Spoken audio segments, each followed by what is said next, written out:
ನಮಸ್ಕಾರ ಸ್ನೇಹಿತರೆ, fact finder YouTube ಚಾನಲ್ಗೆ ನಿಮಗೆಲ್ಲ ಸ್ವಾಗತ. ರಾಜ್ಯದೆಲ್ಲೆಡೆ ಈಗ ವಕ್ಫ್ ಕಾನೂನಿನದೇ ಮಾತು. ಯಾರ ಜಮೀನಿಗೆ, ಯಾರ ಮನೆಗೆ ಎಲ್ಲಿ ನೋಟಿಸ್ ಬಂದಿತ್ತು ಎನ್ನುವ ಭಯ, ಆತಂಕ.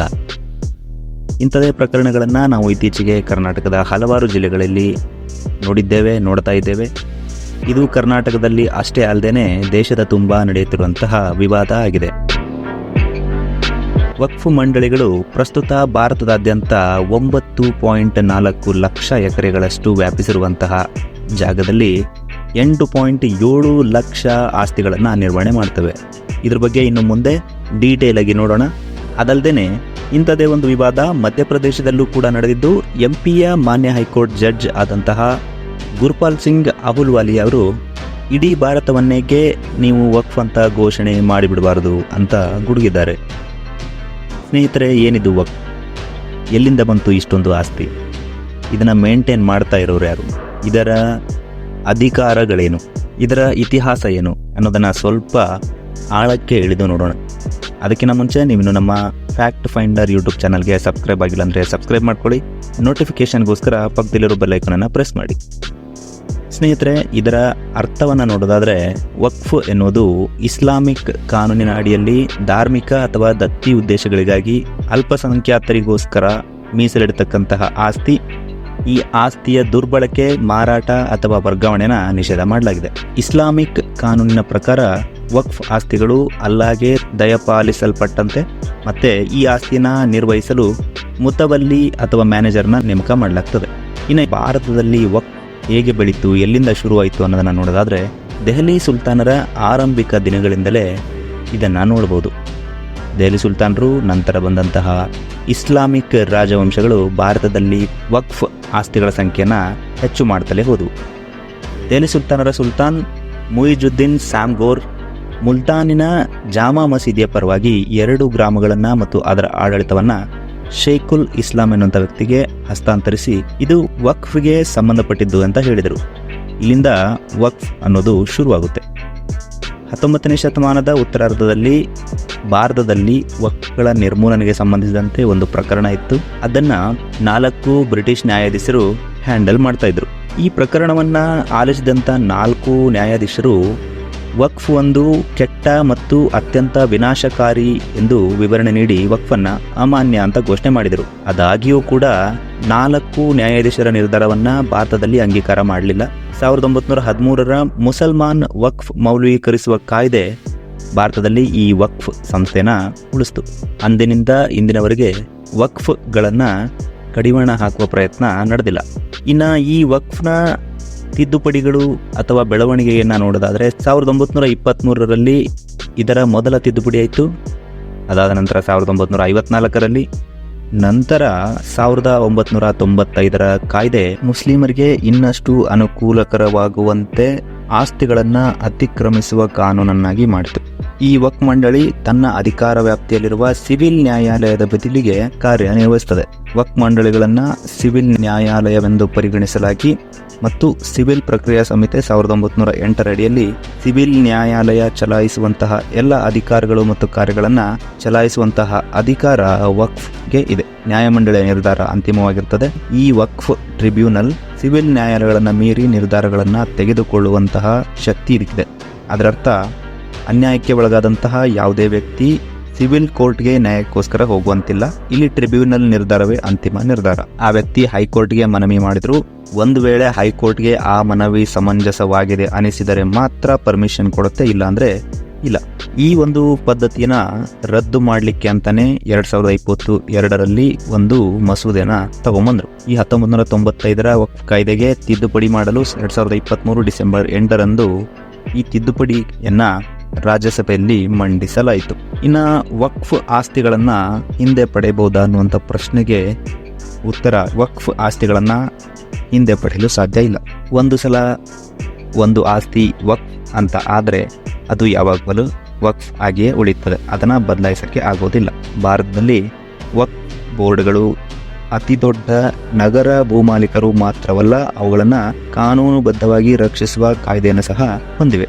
ವಕ್ಫ್ ಮಂಡಳಿಯು ಟೋಟಲ್ ಎಷ್ಟು ಆಸ್ತಿಗಳನ್ನು ನಿಯಂತ್ರಿಸುತ್ತದೆ ಅಂತ ನೋಡೋದಾದರೆ, ಆವಾಗಲೇ ನೋಡಿದಂಗೆ ಭಾರತದಾದ್ಯಂತ 9.4 ಲಕ್ಷ ಎಕರೆಗಳಷ್ಟು ವ್ಯಾಪಿಸಿರುವ ಜಾಗದಲ್ಲಿ 8.7 ಲಕ್ಷ ಆಸ್ತಿಗಳನ್ನು ನಿರ್ವಹಿಸುತ್ತವೆ.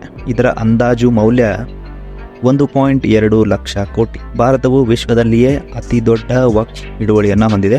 ಭಾರತೀಯ ಸಶಸ್ತ್ರ ಪಡೆಗಳು ಮತ್ತು ರೈಲ್ವೆ ನಂತರ ವಕ್ಫ್ ಬೋರ್ಡ್ ಭಾರತದಲ್ಲಿ ಅತಿ ದೊಡ್ಡ ಭೂಮಾಲೀಕ ಅನಿಸಿಕೊಂಡಿದೆ. ಇಲ್ಲಿ ನಾನು ಕೊಡ್ತಾ ಇರುವಂತಹ ಮಾಹಿತಿ ಯಾವುದು ನನ್ನ ಸ್ವಂತದ್ದಲ್ಲ. Press information bureau, government of ಇಂಡಿಯಾದ ಒಂದು ವೆಬ್ಸೈಟ್. ಅವರು ಇಲ್ಲಿ ಈ ವಕ್ಫ್ಗೆ ಸಂಬಂಧಿಸಿದಂತಹ ಆಸ್ತಿ ಮತ್ತು ಇತರೆ ಮಾಹಿತಿಯನ್ನ ಒಂದು ಡೀಟೈಲ್ಡ್ ಫಾರ್ಮ್ಯಾಟ್ ನಲ್ಲಿ ಕೊಟ್ಟಿದ್ದಾರೆ. ನಾನು ಅದರ ಲಿಂಕ್ ಅನ್ನ ಡಿಸ್ಕ್ರಿಪ್ಷನ್ ಬಾಕ್ಸ್ ನಲ್ಲಿ ಹಾಕಿರ್ತೀನಿ. ಇನ್ನು ವಕ್ಫ್ ಬೋರ್ಡ್ ಅಡಿಯಲ್ಲಿ ನೋಂದಣಿಯಾದಂತಹ ಆಸ್ತಿಗಳ ಅಲ್ಪ ಮಾಹಿತಿಯನ್ನ ನೋಡೋದಾದ್ರೆ, ವಕ್ಫ್ ಮಂಡಳಿ ಅಡಿಯಲ್ಲಿ 3,56,051 ವಕ್ಫ್ ಎಸ್ಟೇಟ್ಗಳು ನೋಂದಣಿಯಾಗಿವೆ. ಅದರಲ್ಲಿ ಯುಪಿಯಲ್ಲಿ ಅತಿ ಹೆಚ್ಚು ನೋಂದಣಿಯಾದಂಥ ರಾಜ್ಯ. ಇನ್ನು 8,72,328 ಸ್ಥಿರಾಸ್ತಿಗಳು ನೋಂದಣಿಯಾಗಿವೆ. ಅದು ಕೂಡ ಯುಪಿಯಲ್ಲಿ ಅತಿ ಹೆಚ್ಚು ನೋಂದಣಿಯಾಗಿವೆ. ಹಾಗೂ 16,713 ಚರ ಆಸ್ತಿಗಳು ನೋಂದಣಿಯಾಗಿವೆ. ಅತಿ ಹೆಚ್ಚು ನೋಂದಣಿಯಾದಂಥ ರಾಜ್ಯ ತಮಿಳುನಾಡು.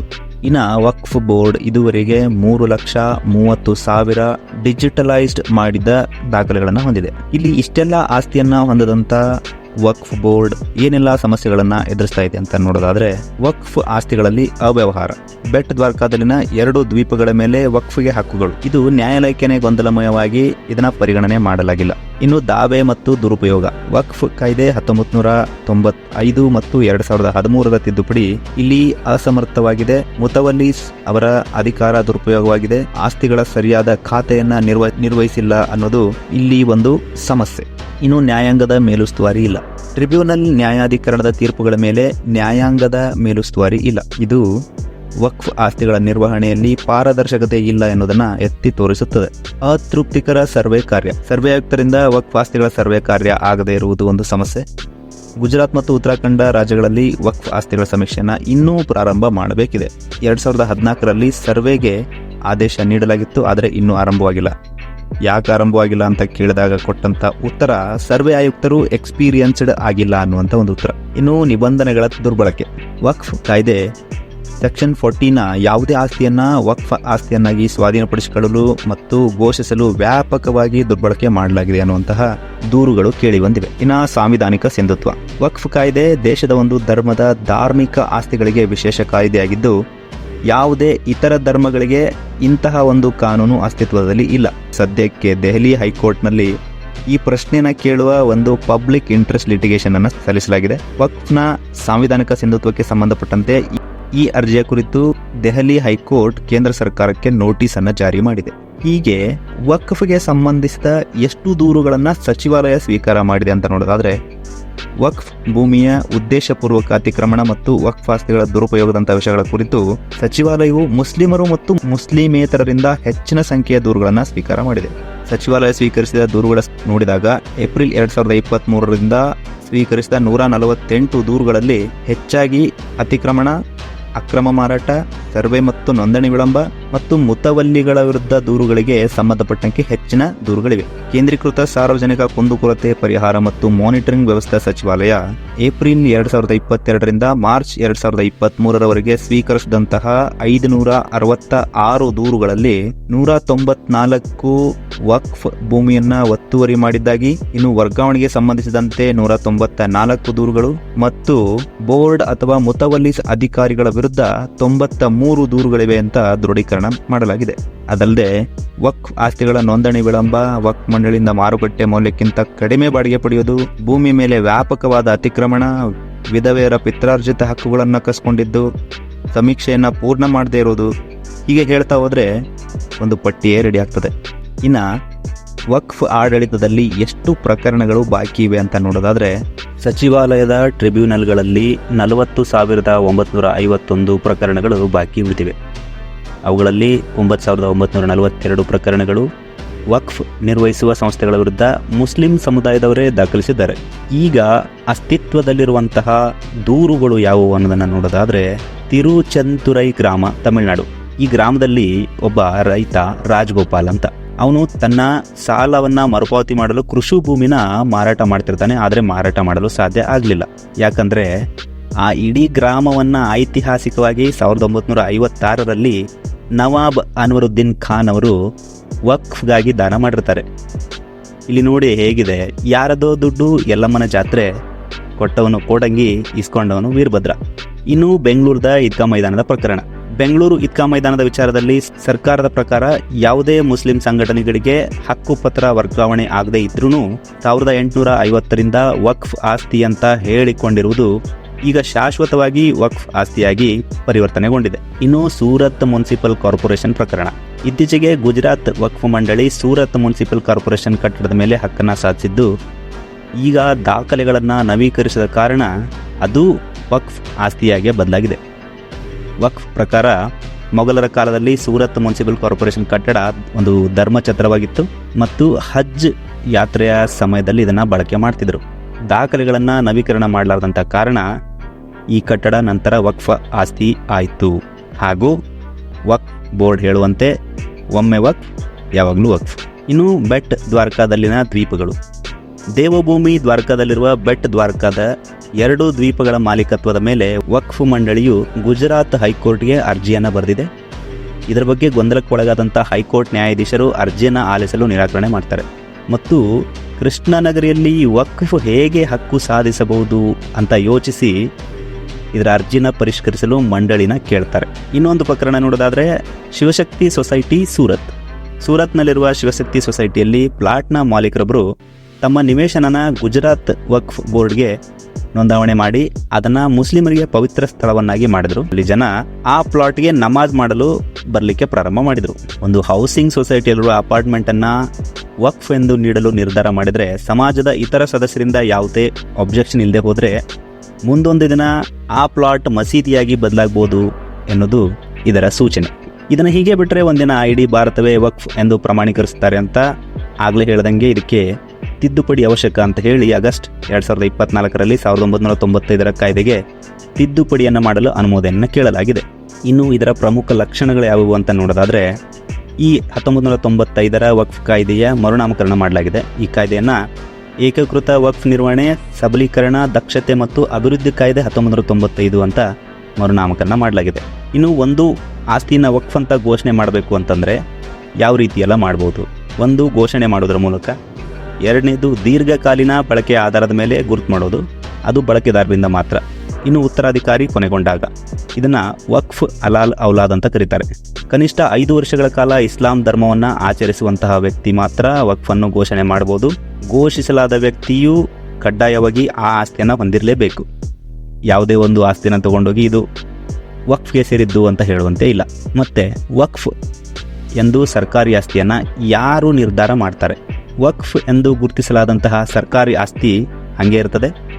ಇನ್ನು ಅನಿಶ್ಚಿತತೆ ಅಂದರೆ ಡಿಸೈಡ್ ಮಾಡದೇ ಇರುವಂಥ ಕಂಡೀಷನ್ ಬಂದರೆ ಆ ಪ್ರದೇಶದ ಕಲೆಕ್ಟರು ಮಾಲೀಕತ್ವವನ್ನು ನಿರ್ಧಾರ ಮಾಡಿ ಸರ್ಕಾರಕ್ಕೆ ವರದಿಯನ್ನು ಸಲ್ಲಿಸ್ತಾರೆ. ವಕ್ಫ್ ಆಸ್ತಿ ಹೌದೋ ಅಲ್ಲೋ ಅಂತ ನಿರ್ಧರಿಸುವಂಥ ಅಧಿಕಾರನ ವಕ್ಫ್ ಬೋರ್ಡ್ನಿಂದ ತೆಗೆದು ಹಾಕಲಾಗಿದೆ. ಇನ್ನು ವಕ್ಫ್ ಸಮೀಕ್ಷೆ. ಈ ಸಮೀಕ್ಷೆಗಾಗಿ ಸರ್ವೆ ಕಮಿಷನರ್ ಮತ್ತು ಹೆಚ್ಚುವರಿ ಆಯುಕ್ತರನ್ನ ನೇಮಕ ಮಾಡಬೇಕು ಅಂತ ಈ ಮಸೂದೆ ಹೇಳಿದೆ. ಇನ್ನು ಕೇಂದ್ರ ಮತ್ತು ರಾಜ್ಯ ಸರ್ಕಾರಗಳು ವಕ್ಫ್ ಮಂಡಳಿಗೆ ಸಲಹೆ ನೀಡಲು ಕೇಂದ್ರೀಯ ವಕ್ಫ್ ಕೌನ್ಸಿಲ್ ಅನ್ನು ರಚನೆ ಮಾಡಬೇಕು. ಇದರ ಉಸ್ತುವಾರಿ ಸಚಿವರು ಕೌನ್ಸಿಲ್ನ ಪದನಿಮಿತ್ತ ಅಧ್ಯಕ್ಷರಾಗಿರ್ತಾರೆ. ಎಲ್ಲ ಕೌನ್ಸಿಲ್ನ ಸದಸ್ಯರು ಮುಸ್ಲಿಮರಾಗಿರಬೇಕು ಮತ್ತು ಕನಿಷ್ಠ 2 ಮಹಿಳೆಯರಿರಬೇಕು. 2 ಸದಸ್ಯರು ಮುಸ್ಲಿಮೇತರ ಸದಸ್ಯರಾಗಿರಬೇಕು. ಅವರಲ್ಲಿ ಸಂಸದರು, ಮಾಜಿ ನ್ಯಾಯಾಧೀಶರು ಮತ್ತು ಕಾಯ್ದೆ ಪ್ರಕಾರ ಕೌನ್ಸಿಲ್ಗೆ ನೇಮಕಗೊಂಡಂತಹ ಗಣ್ಯ ವ್ಯಕ್ತಿಗಳು ಮುಸ್ಲಿಮರಾಗಿರಬೇಕಾಗಿಲ್ಲ, ಅಂದರೆ ಮುಸ್ಲಿಮರೇತರರಾಗಿರಬೇಕು ಅಂತ. ಇನ್ನು ಉಳಿದಂಥ ಸದಸ್ಯರು ಮುಸ್ಲಿಂ ಸಂಘಟನೆಯ ಪ್ರತಿನಿಧಿಗಳು, ಇವರೆಲ್ಲ ಮುಸ್ಲಿಂ ಆಗಿರಬೇಕು. ಇಸ್ಲಾಮಿಕ್ ಕಾನೂನಿನಲ್ಲಿ ವಿದ್ವಾಂಸ ಆಗಿರೋರು.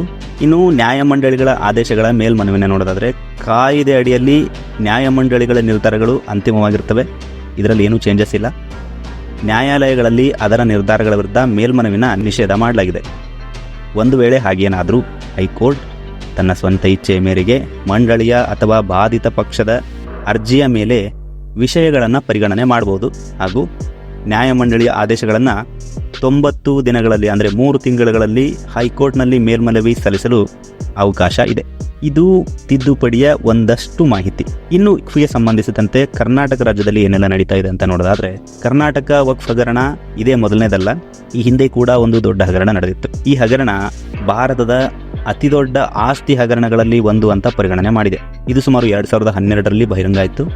ಈ ಹಗರಣ ಸುಮಾರು 2 ಲಕ್ಷ ಕೋಟಿ ರೂಪಾಯಿ ಮೌಲ್ಯದ ವಕ್ಫ್ ಆಸ್ತಿಯ ದುರುಪಯೋಗ ಮತ್ತು ಅಕ್ರಮ ಆಕ್ರಮಣಗಳನ್ನು ಒಳಗೊಂಡಿತ್ತು. ಈ ಹಗರಣ 2012ರಲ್ಲಿ ಕರ್ನಾಟಕ ರಾಜ್ಯ ಸಂಘಟನಾ ಸಮಿತಿ ನೀಡಿದ ವರದಿಯಿಂದ ಹೊರಬಂದಿದ್ದು, ಸಮಿತಿಯು ತಮ್ಮ ವರದಿಯಲ್ಲಿ 2 ಲಕ್ಷ ಕೋಟಿ ರೂಪಾಯಿ ಮೌಲ್ಯದ ವಕ್ಫ್ ಆಸ್ತಿಯನ್ನು ಅಕ್ರಮವಾಗಿ ಮಾರಾಟ ಮಾಡಲಾಗಿದೆ ಅಥವಾ ಆಕ್ರಮಣಕ್ಕೊಳಪಡಿಸಲಾಗಿದೆ ಅಂತ ಪತ್ತೆ ಮಾಡಿದೆ. ಸಮಿತಿಯ ವರದಿ ಪ್ರಕಾರ ಹಲವಾರು ಅಧಿಕಾರಿಗಳು, ರಾಜಕೀಯ ನಾಯಕರುಗಳು ಅದರಲ್ಲಿ ಭಾಗವಹಿಸಿರುವುದು ಎಂಬ ಶಂಕೆ ಕೂಡ ಇದೆ. ಇತ್ತೀಚಿನ ವಕ್ಫ್ ಮಂಡಳಿಯ ವಿವಾದ ರೈತರ ಭೂಮಿಯನ್ನು ವಕ್ಫ್ ಆಸ್ತಿಗಳಾಗಿ ಗುರುತಿಸಿರುವುದು ನಿಮಗೆಲ್ಲ ಗೊತ್ತೇ ಇದೆ. ವಿಜಯಪುರ ಜಿಲ್ಲೆಯ ಹೊನವಾಡ ಗ್ರಾಮದಲ್ಲಿ ಕೆಲವು ಜಮೀನುಗಳ ಮಾಲೀಕರು ತಮ್ಮ ಭೂಮಿ ವಕ್ಫ್ ಆಸ್ತಿಗಳಾಗಿರುವುದಾಗಿ ತಿಳಿದು ಆಕ್ರೋಶನ ವ್ಯಕ್ತಪಡಿಸಿದ್ದಾರೆ. ಈ ಪ್ರಕ್ರಿಯೆಯಲ್ಲಿ ರೈತರ ಭೂಮಿಯ ವಿವರಗಳನ್ನು ಯಾವುದೇ ಪೂರ್ವ ನೋಟಿಸ್ ನೀಡದೆ ವಕ್ಫ್ ಮಂಡಳಿ ಹೆಸರಿನಲ್ಲಿ ದಾಖಲು ಮಾಡಲಾಗಿದೆ ಅಂತ ಆರೋಪ ಮಾಡಿದ್ದಾರೆ.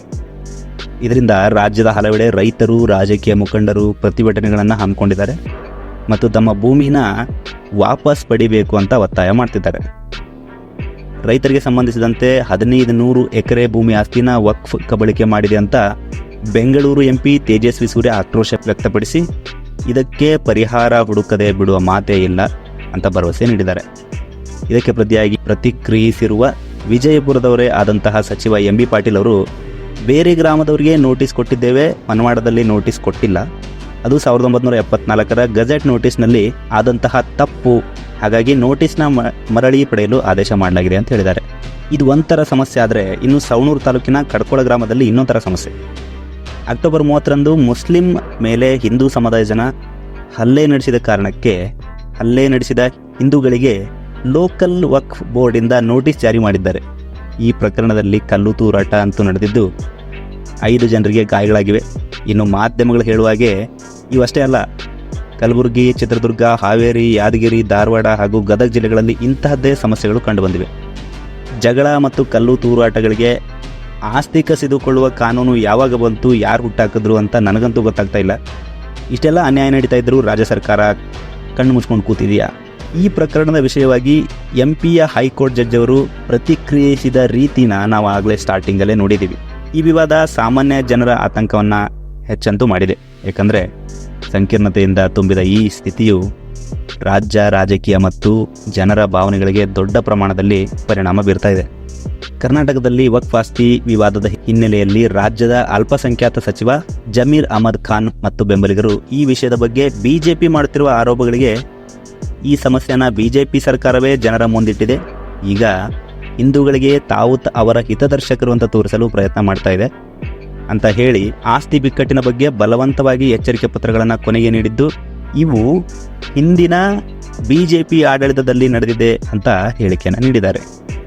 ಇಲ್ಲಿ ಯಾರು ಸರಿ, ರಾಜಕೀಯವಾಗಿ ಯಾರು ಸರಿ ಯಾರು ತಪ್ಪು ಅಂತ ನೋಡೋಕ್ಕಾಗ್ತಾನೆ ಇಲ್ಲ. ಯಾಕಂದರೆ ಅವರು ಇವ್ರ ಮೇಲೆ ಅವ್ರ ಮೇಲೆ ಎತ್ತಾಗ್ತಾನೆ ಇದ್ದಾರೆ.